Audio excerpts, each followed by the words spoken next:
Good morning बच्चों, RC of education में आपका स्वागत है। चलिए क्लास इंटर और सब्जेक्ट है आपका फिजिक्स, लेसन 4 है आपका, स्टार्ट हो रहा है। पार्ट का नाम है आपका कि संधारित तथा धारिता। ठीक है, तो सबसे पहले ये देखते हैं आपको चालक। चालक होता क्या है, तो डेफिनेशन देखते हैं इसकी। सबसे पहले कि वे पदार्थ जिसमें विद्युत धारा का प्रवाह आसानी से हो सके चालक कहलाते हैं। तो चलिए देखते हैं कि चालकों में ही क्यों विद्युत धारा प्रवाहित होती है, क्यों अचालक में नहीं, क्या कारण है इसका।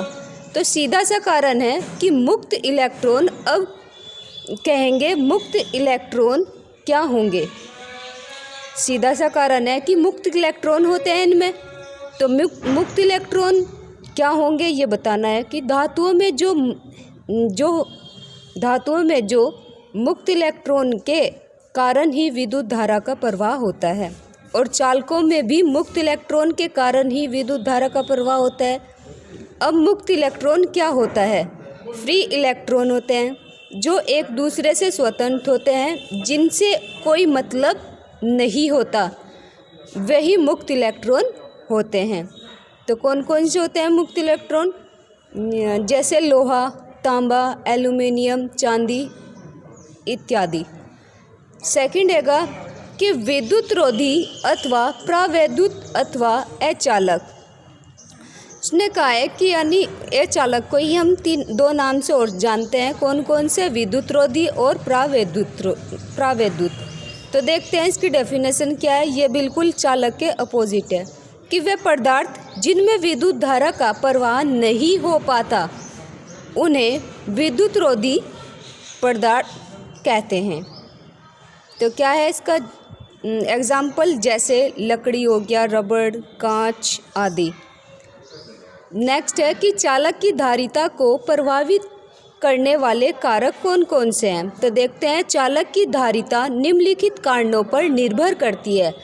चलिए देखते हैं। इससे पहले एक टॉपिक हो रहा है, अचालक के बाद में अर्धचालक आएगा आपका, जो कि नेक्स्ट टॉपिक में हम कराएंगे। अर्धचालक होते क्या हैं इसके बारे में थोड़ा सा हम समझ लेते हैं।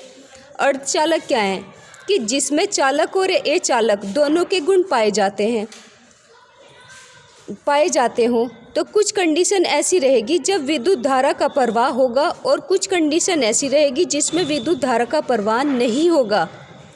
जिसमें दोनों का गुण पाया जाता है वही अर्धचालक कहलाते हैं। जैसे कि चालक और अचालक दोनों के गुण पाए जाते हैं तो वे क्या कहलाते हैं, अर्धचालक कहलाते हैं।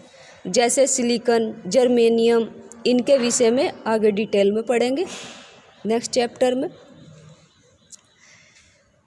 तो देखते हैं चालक की धारिता निम्नलिखित कारणों पर निर्भर करती है। तो देखते हैं कौन कौन से हैं वे। चालक की धारिता किन किन पदार्थों पर निर्भर करेगी। जैसे आप अपने ऊपर ही एग्जाम्पल ले लीजिए कि आपका शरीर किन किन बातों पर निर्भर करेगा। जैसे मान लो भोजन पर, पानी पर, तेल साबुन लगाने पर गोरे हो जाएंगे आदि। ऐसे ही चालक की धारिता होती है, वो भी कुछ कंडीशन पर निर्भर करती है। वो कंडीशन कौन कौन सी है, चलिए देखते हैं। पहला आएगा चालक का क्षेत्रफल।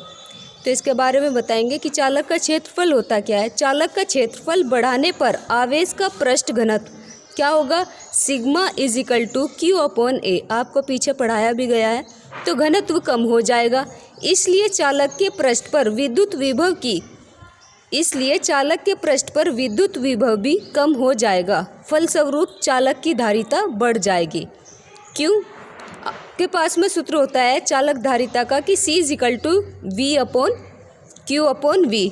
अगर V बढ़ेगा आपका तो क्या होगा, धारिता बढ़ जाएगी। और अगर वोल्टेज आपकी यानी कि V कम होगा तो धारिता भी क्या होगी, कम हो जाएगी। तो इस पे ही अकॉर्डिंग टू निर्भर करता है। सेकंड है आपका आवेशित चालक के समीप अन्य चालक की उपस्थिति क्या होगी, ये देखते हैं।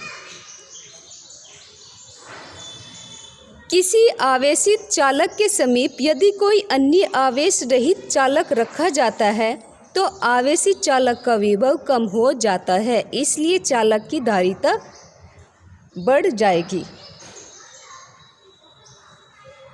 नेक्स्ट है आपका कि चालक के चारों ओर के माध्यम पर, ये देखते हैं क्या है। जैसे डेफिनेशन है इसकी, किसी चालक को प्रावैद्युत माध्यम में रख दिया जाता है तो उसकी धारिता में k गुना की वृद्धि होती है। और k क्या है यहाँ पे? माध्यम का प्रावैद्युतांक। दूसरा सूत्र बनता है इसका epsilon is equal to epsilon 0 k, या k is equal to epsilon upon epsilon 0। एप्सिलॉन क्या है? विद्युतशीलता। एप्सिलॉन 0 क्या है? निर्वात की विद्युतशीलता। तो इसके बारे में देखते हैं कि पानी में कोई भी पदार्थ आसानी से घुल जाता है, आपको भी पता है।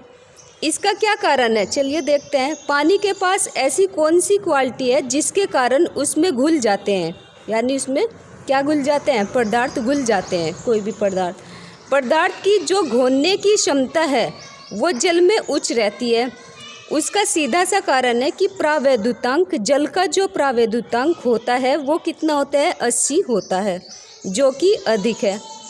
इसी कारण से वो किसी भी पदार्थ को अपने अंदर घोल लेता है।